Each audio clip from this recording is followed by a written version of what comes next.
Hello? Hello. Hi, magandang gabi. Yes, good evening po. Good evening. You are the wild card caller, pang-5. Ay, wow. Wild Thank card. you. Dapat ayoko na kasi inaantay ako ng munggo eh. Oo. Munggo. May munggo ako sa ref eh. Makain ka munggo? Yes, Sarap ng munggo, di ba? favorite. With GG. Hindi, vegan ako eh, so wala. Okay. Ano pangalan mo, Ay, by the way, ma'am? May. Ano po? May. How do you spell the... MAE. May. Dalawang May o isa lang? Dalawa po. Okay. Screening, yes po. Okay. Okay, gusto mo dalawa eh. Yes. Ilang taon na si Mamie? 36. 36 lang po. Belated happy birthday. Thank you po. You're calling from what part of the world? From Bulacan po. Bulacan. Saka sa Bulacan. Nandiyan nanay Ang ko. controversial na Baliwag, Bulacan. Dahil sa ano? Sa flood control kung saan nagsimula ang flood control. Oo, di ba? Malapit ka ba doon sa Ghost Project? Ay, hindi po masyado. Sana mahanap na nga nila yung mga magnanakaw eh, no? Nahanap, hindi naman, alam naman nila kung sino, ayaw lang nila. Ewan ko, di ba? Nahanap nila yung mga amount na nanakaw. Yung magnanakaw, hindi nyo mahanap-hanap ha. Kalokohan yun. Eh, lalo ikaw, taga dyan ka. Sumisay ka talaga dyan. Yes po. Binabaha ba kayo dyan? Sa dito banda, may mga part na kasi mali lang yung pagkakagawa ng usually ng drainage. Pero pataas na kasi to. So, dito sa amin, hindi naman masyadong binabaha. Di ko alam bakit drainage na lang magkakamali pa ng gawa eh. Basic yan eh. Siyempre, go. Anyways, sige, dito muna tayo sa kwento ng buhay mo baka. Yes, opo. Papa Jackson. Anyways, anong I'm- ginagawa sa yes. buhay ni Maymay? Tawag dito, housewife, ano ba? Sa bahay lang muna. Actually, nag-work ako before sa bank. Tapos, since dalawa na yung aking chikiting, nag-resign ako kasi mahirap ko lang nag-aalaga. Anong dati mong work sa bank? Sa bangko. BM. Branch manager? Yeah. You had to give up I have to. you had to give up a luxurious career. I have to. Palakpakan. Thank you. Pero Hindi ko alam. ginawa mo naman yan lovingly naman, di ba? Yes, talagang pinag-isipan ng husto. Nang nasa isip ko na lang, mabilis na lang lalaki yung mga bata. Eventually, Babalik ka pa sa work pag may chance. if I have a chance, babalik ako. Actually, up to now, may mga offer. Pero kailangan ko talaga munang pagtuunan yung mga bata kasi ibang mga bata ngayon. Worth it naman ba ang pag-give Yes, up ng for me, career? yes. Yes, for Good, me, that's yes. good. Yes. Anong trabaho ni Mr.? Business. May negosyo si Mr. Yes. Okay. Yun. Ba't po tayo magkausap ngayon? Okay, yes. Tumawag ako kasi meron ako tinatawag na multo. Multo sa buhay. I know, yung aking husband, she's a good husband, a good provider. Ayan, gusto ko yan eh. Pero, may pero yan eh. Hindi, aray ko. Aray mo. Hindi, meron akong first love. Naniniwala po ba kayo sa first love never die? Let's not make this about me. Let this be your story. May first love ka. Yun kasi yung question sa utak ko. Kasi meron akong first love, 16 years old ako. Sorry, bumubulong ka na po yan? 16 years old ako noon, nung first boyfriend ko or first love ko na yon. And kapag mga ganong edad, talagang hindi ka na nag-iisip, talagang bigay todo ka na, di ba? So, yung boyfriend ko na yon, talagang sobrang mahal na mahal ko siya to the highest level. Actually, kung maiko-compare ko siya, mas mahal ko pa nga siya kaysa sa sarili ko. Ganun ko siya kamahal. And then, kaya lang parang feeling ko, hindi kami, para kami pinagtagpo lang. Kasi, No, at our age na yun nakabuntis na siya. Although alam ko naman yun, nag-usap-usapan na sa school. Pinursue niya ako ta's in-explain niya why nagkaroon siya ng anak and then siyempre Bakit daw bata siya yan. nagkaroon ng anak? Eh, ano, nabigla baka hindi pa 15 lang siya nun, eh, baka hindi niya pa alam kung paano. So, yun, okey, inaccept ko gano'n. Tapos hanggang sa, yung una masaya, ang saya-saya namin. Kaya lang nung lumabas na yung baby, since ako, galing din ako sa broken family, gusto ko rin naman na kahit papaano ay, masuportahan niya yung bata. At the same time, actually hindi ko pa naman siya nun parang kaya ko pa siyang i-let go nun. Gusto ko rin sana makausap niya rin yung mother para kumbaga magkaayos sila, hindi kagaya nung sa'kin na nangyari na magulo. So, yun nung nagkausap sila, kaya lang ang nangyari nagkaayos sila ng hindi ko alam, nagiging mahigpit na sa'kin, nag-iiba na yung boyfriend ko nung time na yun, nagiging possessive na siya sa'kin, nagiging mahigpit na siya, kailangan lahat ng galaw ko nalalaman niya, yung SIM card ko kailangan siya lang ang naka-phone book, kasi kailangan siya lang yung nakakausap ko na iba. Tapos kahit number ng mama ko nga nun hindi ko alam, eh. So possessive na siya, bawal na akong pumunta sa mga friends ko, gano'n. Minsan nagkakaroon na rin ng konting sakitan pagka nagagalit siya, ganyan. Pero kahit na gano'n parang wala, tinatanggap ko lang kasi nga may malaki akong problema nung mga panahon na yun at siya lang yung kilala ko na makakaintindi sa akin, makakaunawa dun sa nangyayari sa'kin. Parang nagre-rebelde kasi ako nung time na yun, eh. So, tinitiis ko lahat yun kasi gusto ko lang andiyan siya kahit na ang dami ko ng nalalaman na, nagiging okey na nga sila nung ex niya na yun. Until one day sobrang pagod na ako, sobrang sakit na sakit na yung loob ko, lagi ako umiiyak. Nag-pray ako, sabi ko, "Lord, pagod na akong umiyak. Pakita niyo lang po sa akin na magkasama sila, pangako hihiwalay na ako kahit gaano kasakit." Alam mo 2-3 days lang ipinakita na sa'kin agad magkasama sila.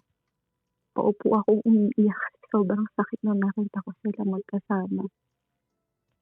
Ang naging iyak ko pa nun, yun yung parang sa'kin nun hindi masakit na magkasama sa anak kundi alam ko kasi na meron kaming usapan ni Lord na once na nakita ko, titigilan ko na.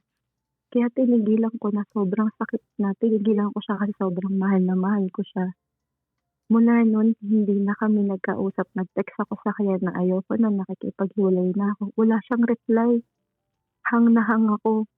Tapos, after nun, kahit na hindi siya nag-reply, pumunta pa rin ako sa kanya para kunwari ibigay yung mga bigay niya sa'kin, yung gano'n, yung mga gift-gift niya sa'kin kunwari binabalik kunwari, pero ang totoo nun gusto kong mag-explain siya sana sa nangyari. Pero nung pinuntahan ko siya, binalik yung gamit, wala ako narinig na explanation, parang sabi lang niya, malapit na yung birthday ko, anong gift mo sa'kin, gano'n. Ta's hindi ako nagsasalita, ta's binalik ko na sa kanya, tapos hinatid niya na ako sa sakayan. Ang huli niyang sinabi sa'kin ay, "I love you." Mula nun hindi na kami nagkita. Kaya kapag nakikita ko siya na one time nung bumalik siya sa school para kasi maglilipat na siya ng ibang school, tiniis ko na hindi siya lapitan. Tiniis ko talaga. Dati hindi ako gano'n sa kanya, eh, lagi akong nakadikit sa kanya. Kahit galit siya sa'kin, kahit mag-aaway kami, pupuntahan at pupuntahan ko siya, kilala niya akong gano'n. Pero nung time na yun dahil mayro'n akong pinangako, hindi ko siya pinuntahan. Tapos after nun, ang tagal ko nag-heal. Wala akong nakuhang sagot sa kanya, ang tagal kong nag-move on. May mga nanliligaw sa'kin, may sinasagot ako, siguro after niya may sinagot ako na 2. Um, hindi pa ako totally healed. Hindi ko pa siya totally nakakalimutan. Until dun sa bago ako dito sa asawa ko, nakukuwento ko pa rin siya dun sa boyfriend ko hanggang sa naghiwalay na rin kami nung 5 years ko na almost 4 year ko na na relationship na boyfriend until nakilala ko 'tong husband ko ngayon. Yung sa husband ko ngayon, ito yung ipinagdasal ko na relationship na gusto ko. Yung payapa, masaya, kumbaga, ibinigay sa akin nung husband ko ngayon yung pangarap ko na relasyon ng isang mag-asawa or mag-isang magka-jowa, ganyan. Nung time na mag-jowa kami. At siya yung talaga nagpakita sa akin na ako talaga yung gusto niyang makasama habang buhay kaya ako nagpakasal sa kanya. Tapos, before kami magpakasal nitong husband ko, nagtagpo ulit kami nung ex ko, yung first love ko. Na engaged pa lang ako nun. Nung nagtagpo kami kasi may tinanong siya hindi kasi kami friends sa Facebook. Kaya lang one time, nakita ko siya. Although hindi kami friends sa Facebook, nakikita ko pa rin yung profile niya nung chine-check ko minsan. Until inad niya na ako. In-accept ko naman siya. Tapos, kaya niya ako inad kasi may May tinatanong asawa ka siya. na niyan nun? Ano pa lang, engaged. Ah, So, nag-message siya sa akin. May tinatanong siya about sa school, ganyan. So, sabi ko, nag-reply ako yan. Tapos bigla siyang nag-video call. Siguro inisip niya, baka hindi ako yung kausap niya. So, nag-video call siya. Sa office ako. Oh, ako to, ganyan. Oh, kamusta? Ganyan, kamusta? Ganyan. Tapos tinanong niya na yung sinasabi niya. Then sinagot ko naman, sabi ko sa kanya, wait lang, kasi kilala ko yung mga officers sa school. So sabi ko, wait ka lang dyan, itatanong ko lang, message kita, message ako sa niya. Oh, sige, sige, ganyan. Tapos nagkaka-chat na kami noon. Wala na, nagkaka-chat na kami kasi tungkol dun sa school na yun. Hanggang sa napupunta na sa ano ba nangyari sa atin noon, ganyan, ganyan, ganyan. Tapos parang humingi na siya ng sorry dun sa nangyari, ganyan. Tapos ako naman nung bumalik sa akin bigla yung sakit, parang, hala ano ba 'to, paano ba't gano'n, engaged na ako, magpapakasal na ako, ba't bigla 'tong dumating naman sa ganitong pagkakataon. Tapos nung ano na, nung nagkakaroon na ulit kami ng communication, parang naging close na ulit kami. Sobrang naguguluhan ako kasi parang gusto niya ulit pumasok sa buhay ko, kahit alam niya na may boyfriend ako. Tapos one time tinanong ko siya, kapag ba kunwari may boyfriend ako tapos kunwari sasagutin kita, papayag ka ba? Sabi niya, oo daw, okey lang daw. ano yan, over chat? Over chat, opo. Hindi ka nagkikita? Nagkita kami ng once kasi inabot ko sa kanya yung kailangan niya nga nun sa school. Tapos nagkwentuhan na kami nun, pero yung gano'ng usap Alam to ng namin, jowa mo that time na naging asawa mo? nung time na yun hindi ko sinabi sa kanya. Ngayon alam na? Hindi ko pa po nakakuwento sa kanya. Ah, hindi mo nakakwento. Hindi mo talaga kakwento yan kasi that's cheating. Cheating ba? Oh my God. Cheating yan. Branch manager ka ng bangko, bobo ka? Dali lang. Ano naman yun? Cheating na ba yun? Oh God. my God. Okay Really? lang. You have this conversation na pag sinagot kita, papayag ka. It's as if you're contemplating of Wait lang. Excuse me. Wait. Excuse me. Yes. It's as if you're contemplating of having a second guy in your life. No, hindi ko yun intention. Gusto ko lang malaman kung siya pa rin ba yung kilala kong guy noon na ayaw May na jowa ka eh. Why would you need that? sa You are bagay. engaged. You were engaged. Why would you need that? Mali ko yun. Pero after nun, Papa Jackson, nung umuo siya, hindi na ako nag-reply, hindi na ako nagparamdam ulit sa kanya. Tinigilan, hindi na ako nakipag-chat kasi since okay naman na yung pag-uusap namin regarding doon sa totoong pinanggalingan ng pag-uusap namin. hindi ko na siya ulit kinausap nun. Tapos eto na, kinasal na ako. Nagkaroon na ako ng isang anak pa lang nun. Nagtanong ulit siya regarding din para sa kapatid niya. Nag-chat ulit siya. Nanghingi ulit siya ng tulong dun sa school. So, nag-reply ulit ako sa kanya. Sabi ko, "Oo, kamusta? Ganyan ba? O sige, ito ganyan." So, tinulungan ko naman siya. Nasa tinatanong niya. Ano yung hiningi niyang tulong? Actually, dun niya sa kapatid niya sa school and then naghahanap siya ng property. Why would you do this for your ex? Knowing that you were engaged? Hindi, actually, married na ako nun eh. Kasi Then why would you do this for your ex? hindi ko nga rin, yun nga yung hindi ko din maintindihan eh. Because you're a cheater. Oh my God. You are.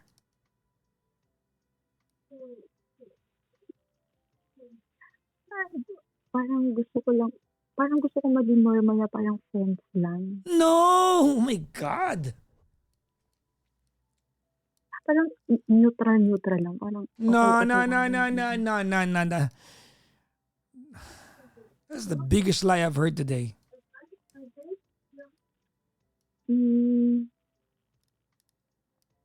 Sa utak ko nung time na yun lang yung nasa isip Sa ko. utak mo, but you have this conversation with him, contemplating about having another round of relationship. Meron kayong ganung usapan. Ganito na lang, no? Yung idea na lang na friends kayo ng ex mo, kahit di kayo nag-uusap. That's already Sorry? wrong. Yung friends na lang kayo sa Facebook, that's already wrong eh. Bakit? Ba't kayo magiging friends on Facebook? Pero Papa Jackson, yung mga naging ex ko, friends ko sila sa Facebook. Well, you are one insensitive woman, kung ganun. Okay. You don't respect your husband. Medyo bastos ka sa husband mo, ma'am. Kahit na parang wala lang sa akin yun. Ganun. Halimbawa, tumawag dito yung asawa mo sa akin at pag-uusapan namin yung ex niya. Halimbawa, ang kwento lang. Papa Jackson, may nakasalubong akong babae sa mall kanina. Akala ko yung ex ko. Wala, nakwento ko lang. Ganun lang kasimple. Okay sa'yo? Well, magtataka ako, ba't niya kailangan ikaw? Exactly. Because to you, every woman that belongs sa past ng husband mo should remain in the past. Tama? Yes. And you are friends with your exes? Actually, I'm sorry. You don't see what's wrong here? Ayan, nagigets naman po kita. I get it. Pero, Papa Jackson, meron siyang ex-girlfriend na kinukwento niya sa akin before. And okay sa akin na mag-friend sila sa Facebook. And okay lang sa akin na mag-friend sila as long as yun talaga yung intention niya. Okay. That's good. Pero alam ba na mister mo that once upon a time when you were engaged, you had this conversation with your ex? Hindi ko siya nakwento. Exactly. Because you're a cheater. You're a cheater.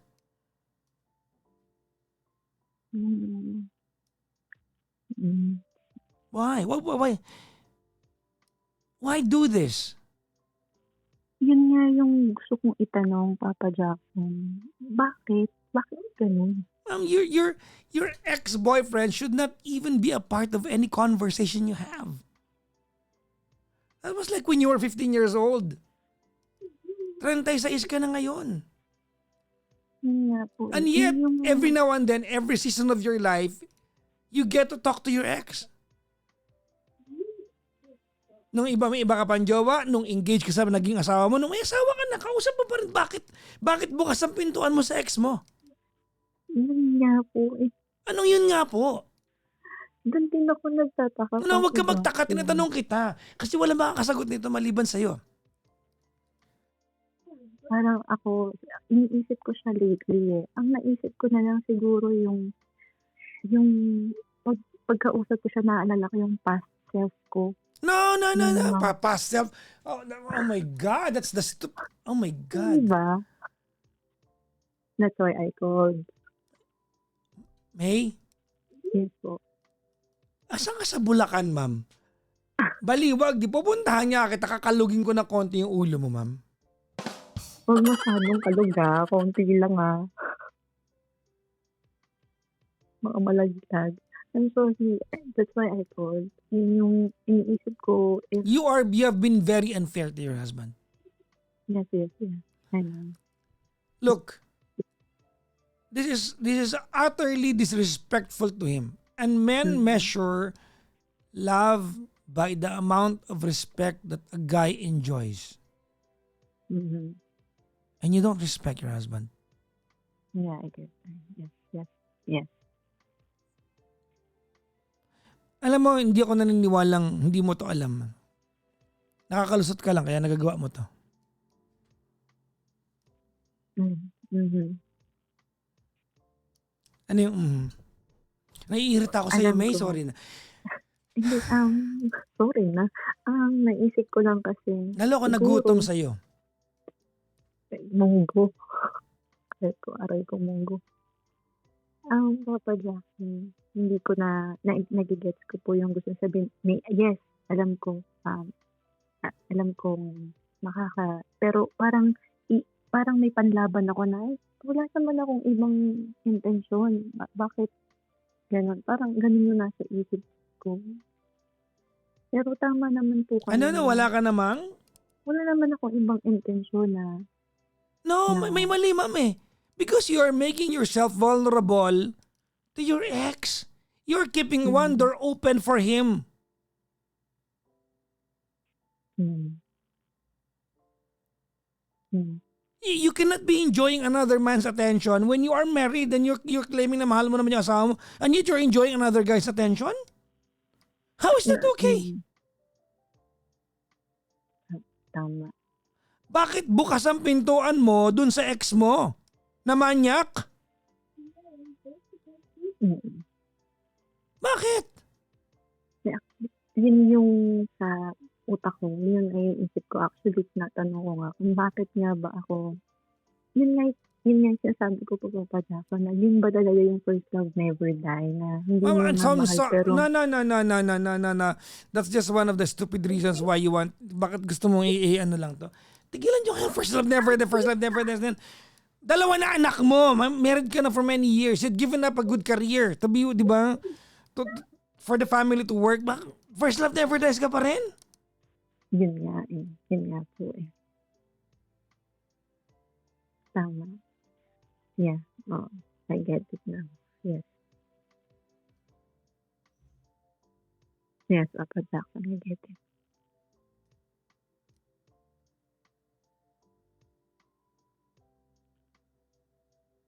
Mm. Mali yun. Ayun.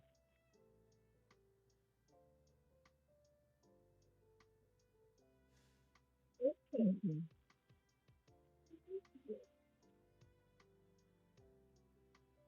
Yes. Hello? Yep. Yes, Papa Jackie na yan. Naintindihan ko po.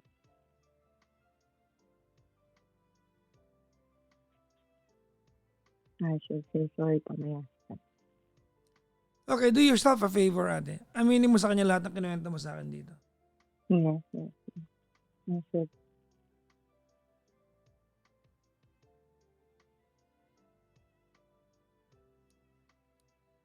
Yes po. I should, yes po.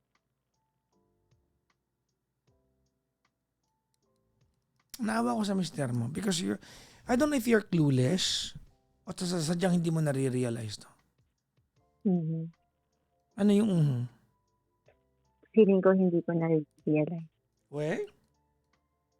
Kasi talagang ang nasa isip ko, hindi kaya ganun. Dahil, siguro yung tinatawag na lang magagalit kayo, yung closure na yun. Dahil siguro naghang ako nung time na nung bata ako, kaya parang naano ako nung biglang nag-chat or parang bumabalik lahat. And then, akala ko okay lang yung ganun kasi wala naman ng feelings. Pero, mali eh. I have my Well, let's try to relegate that to sa part na maybe you still miss the teenage version of you. Yes.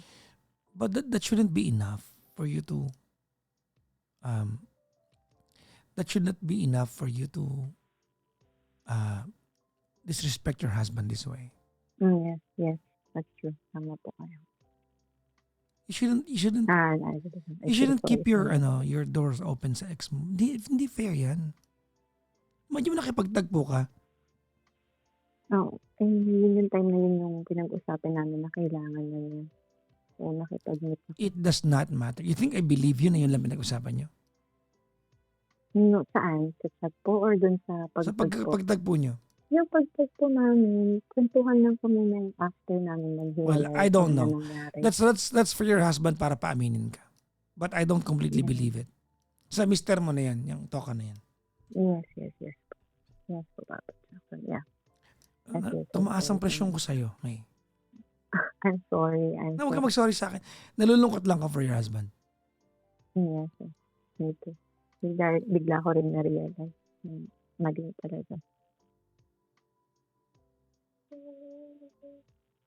Yes, Papa Jack. Thank you. Thank you for making me realize it. Oy, say hi to your husband. At least. Bye-bye po. Yes. Thank you so much.